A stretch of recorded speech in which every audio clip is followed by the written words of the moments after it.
SSC exam 2023 में आप लोगों का स्वागत है। अगर आपके पास इंटर का डिग्री है और आप टाइपिंग जानते हैं तो आपके लिए पोस्ट बहुत ही अच्छा अपॉर्चुनिटी है। तो चलिए बात करते हैं कि यह जो पोस्ट आया है 21 स्टेट से आया है और कितना सीट है, कब से इसका फॉर्म भराएगा और कब इसका एग्ज़ाम होने वाला है एक्सपेक्टेड डेट। तो पूरी कंप्लीट डिटेल जानने के लिए मेरे वीडियो में बने रहिए अंत तक, तो आपको पूरा क्लियर हो जाएगा। आपको दूसरे के पास ये वीडियो देखना नहीं पड़ेगा। तो स्टार्ट करते हैं। अगर आप मेरे चैनल पर नए हैं तो मेरे चैनल को सब्सक्राइब कीजिए, लाइक कीजिए। अगर ये बात की जाए कि फॉर्म किस स्टेट से आया, तो ये झारखंड कर्मचारी आयोग के द्वारा निकाला गया है।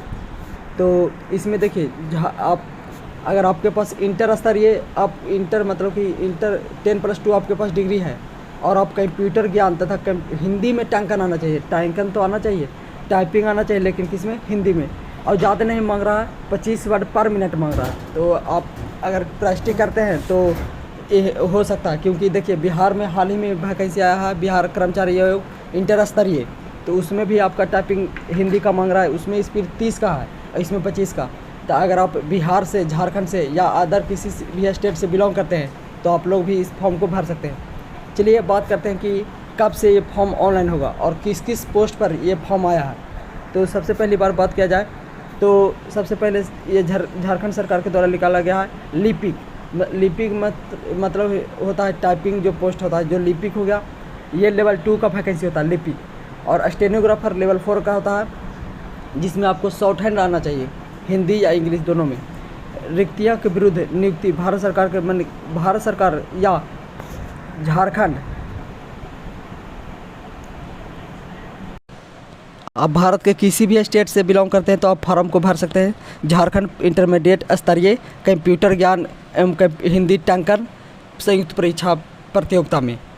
तो बात किया जाए कि कब से ऑनलाइन होगा, तो इसकी जो आवेदन ऑनलाइन करने की तिथि है वो है 20/10/2023 से, यानी 20 अक्टूबर से आपका ये फॉर्म ऑनलाइन होने लगेगा और 19 नवंबर तक ये फॉर्म को भर सकते हैं। तो फॉर्म भरने में आप देरी नहीं कीजिएगा, जब भी डेट आए उसके 5 से 6 दिन बाद आप फॉर्म भर दीजिएगा, क्योंकि झारखंड वेबसाइट पर बहुत सारे चीज़ अपलोड करने पड़ते हैं। आपको एक दिन आपको उससे फार्म भराएगा, दूसरा दिन आप उससे सिग्नेचर या फ़ोटो अपलोड करिएगा, तीसरा दिन आप पेमेंट कीजिएगा। तो आपका ये जो झारखंड फॉर्म भरने में आपको लंबा प्रोसेस लगता है। तो आप फॉर्म पहले ही से भरिएगा तो अच्छा से हो जाएगा, क्योंकि अगर मान के चलिए कि आप सोचें कि 19 को लास्ट डेट है, हम 18 को भरते हैं, तो फिर दिक्कत हो सकता है। और आप झारखंड वेबसाइट पर, ऑफिशियल वेबसाइट पर जाइएगा, लिखा हुआ है कि आप www.jsss.nic.in पर आप जाकर आवेदन कर सकते हैं ऑफिशियल।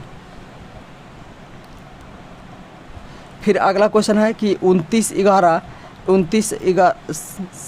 29/11 के मध्य रात्रि ऑनलाइन आवेदन पत्र के नाम, जन्मतिथि, ईमेल आईडी, मोबाइल को छोड़कर किसी भी अशुद्ध संशोधन करने के लिए पुनः उपलब्ध लिंक कराया जाएगा।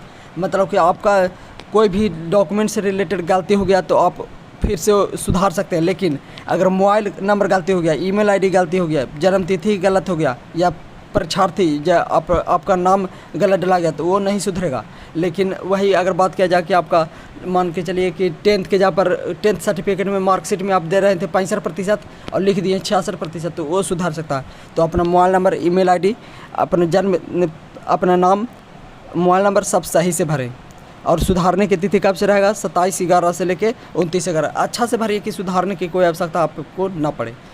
तो चलिए आप डिटेल फॉर्म के बारे में देखते हैं कि क्या कितना वैकेंसी है और किस किस पोस्ट के लिए कौन कौन एलिजिबल है। तो स्टार्ट करते हैं।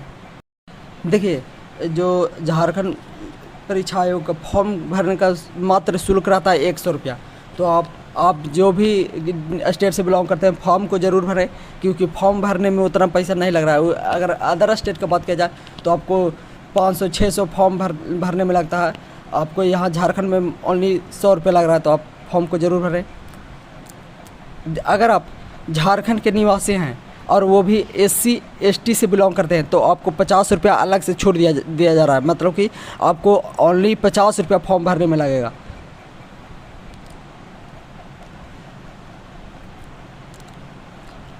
अब रिक्तियाँ की बात कर ली जाए कि कितना सीट है, तो देखिए अगर पोस्ट की सबसे पहले बात किया जाए कि किस किस डिपार्टमेंट में पोस्ट आया है, तो सबसे पहले देखिए निम्न कर्मिक लिपिक, सह लेखपाल, लेखा लिपिक, लेखपाल, कंप्यूटर मतलब कि ऑपरेटर, फील्ड में न जाने से रिलेटेड, इसमें कंप्यूटर पर आपको काम करना है लेखपाल में।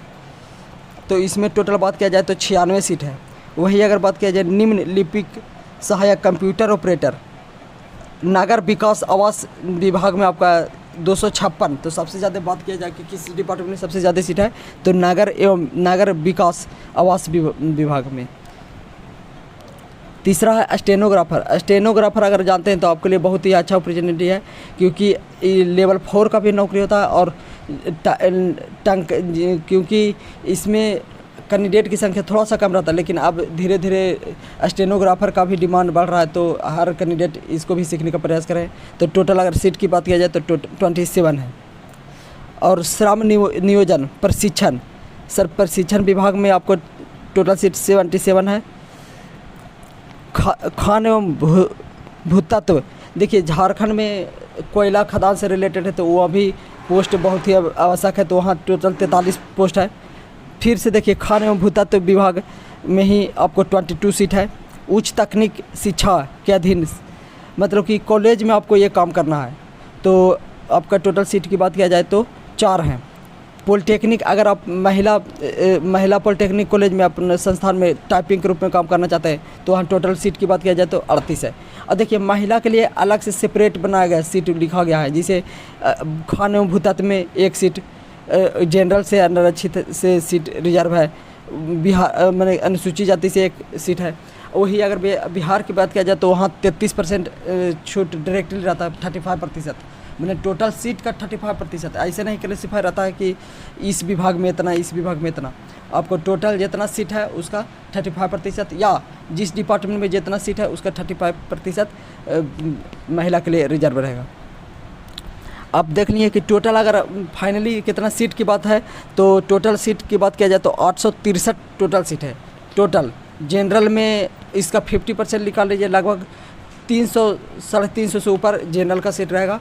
फिर वही आप कैटेगरी वाइज फिर सीट रहेगा। अब महिला के लिए टोटल अगर सीट रिजर्व की बात किया जाए तो 43 आपके लिए सेफ है, आपका सीट पर कोई उसमें जगह नहीं ले सकता। टोटल सीट की बात किया जाए तो 43। अब बात किया जाए कि ये वैकेंसी है जो रेगुलर वैकेंसी है, मतलब कि वेतनमान वैकेंसी है, कोई आपको हटा नहीं सकता जॉब लगने के बाद। और बात किया जाए कि कौन सा लेवल का है, तो स्टेनोग्राफर पे लेवल 4 का है, यानी 25,500 बेसिक पे से लेकर 81,000 तक आपका सैलरी जा सकता है। वही अगर बात किया जाए टाइपिंग पोस्ट का, तो लेवल 2 का है, 19,900 से लेकर 63,200 तक। अब बात किया जाए कि आपका टाइपिंग कितना होना चाहिए, तो देखिए जो स्टेनोग्राफर से हैं जो 80 शब्द प्रति मिनट और हिंदी टाइपिंग 30 शब्द प्रति मिनट उनको आना चाहिए। और वही अगर बात SC ST आप है तो उसमें भी आपको 5 शब्द का छूट मिल रहा है, मतलब कि 25 शब्द प्रति मिनट आपको टाइप करना होगा। अगर आप जनरल हिंदी टाइपिंग आपको खाली करना है तो आपको 25 शब्द पर मिनट के हिसाब से करना पड़ेगा आपको। और एरर की बात किया जाए तो ओनली 2% एरर अलाउ है। अगर 2% से ज़्यादा गलती करते हैं तो आपको कैंडिडेटर मतलब कि आपको पास नहीं माना जाएगा, आपको फेल कर दिया जाएगा। आपका न्यूनतम शैक्षणिक योग्यता के बारे में बता दिए हैं पहले ही कि आपको आपके पास इंटर डिग्री ओनली है तो चलेगा, मैट्रिक और इंटर। आपके पास ग्रेजुएशन नहीं है तो भी कोई दिक्कत नहीं है, और लेकिन 18 साल ईयर हो जाना चाहिए। आपका जो जन्म तिथि काउंट करेगा, कब से काउंट करेगा, तो न्यूनतम उम्र सीमा की गणना 1/8/2023 से की जाएगी, यानी इस दिन तक आपका 18 वर्ष हो जाना चाहिए। न्यूनतम सीमा आयु कितना है, 18 वर्ष। अगर आप अनारक्षित या EWS के कैंडिडेट हैं तो आप 35 वर्ष तक के आयु तक भर सकते हैं। यही अगर बात किया जाए अत्यंत पिछड़ा वर्ग और पिछड़ा वर्ग तो आप 37 साल तक भर सकते हैं। वही अगर महिला की बात किया जाए तो 38 वर्ष तक भर सकते हैं, और तथा अनुसूचित जनजाति तथा अनुसूचित जाति पुरुष एवं महिला दोनों 40 वर्ष तक इस फॉर्म को भरने के लिए एलिजिबल हैं। आप जान लेते हैं कि क्या क्या प्रोसेस है एग्ज़ाम का, कैसा पैटर्न रहेगा, क्योंकि झारखंड में थोड़ा सा पैटर्न दूसरा रहता है, मतलब कि अदर स्टेट के से अलग इसका